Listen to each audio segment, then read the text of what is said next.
నంద్యాల జిల్లా బనగానపల్లిలో నియోజకవర్గంలో టీడీపీకి భారీ షాక్ తగిలింది. ఆ పార్టీ జిల్లా ఉపాధ్యక్షుడు బెల్లం వెంకట సుబ్బారెడ్డి ప్రాథమిక సభ్యత్వంతో పాటు పార్టీ పదవికి రాజీనామా చేశారు. ఏపీలో మరో 2 నెలల్లో ఎన్నికలు జరగనుండగా జిల్లా ఉపాధ్యక్షుడు పార్టీకి రాజీనామా చేయడం హాట్ టాపిక్ గా మారింది. బనగానపల్లె మాజీ ఎమ్మెల్యే బీసీ జనార్దన్ రెడ్డికి స్వయాన బావమరిది అయిన వెంకట సుబ్బారెడ్డి పార్టీ నుంచి తప్పుకోవడం రాజకీయ ప్రాధాన్యతను సంతరించుకుంది.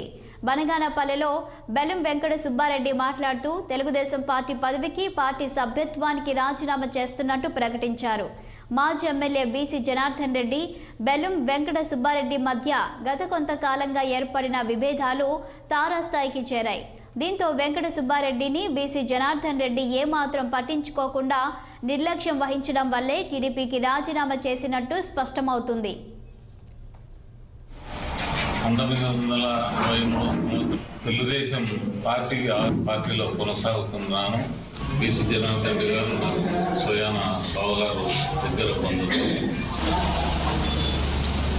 ఆయన ఎమ్మెల్యే అయ్యేదానికి శక్తి వంచన లేకుండా నా శాయశక్తుల నుంచి నేను పార్టీకి జనలేని కృషి చేసి ఆయన గెలుపు కోసం పోరాటం చేసి ఆయన గెలిపించి ఎమ్మెల్యే చేయడం కూడా జరిగింది.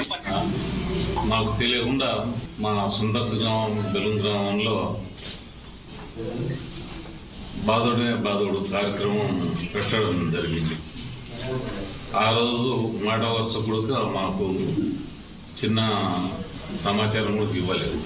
ఎమ్మెల్సీ ఎలక్షన్లప్పుడు నాకు ఓటు ఉన్నది అని కూడా నాకు ఇన్ఫర్మేషన్ ఇవ్వలేదు.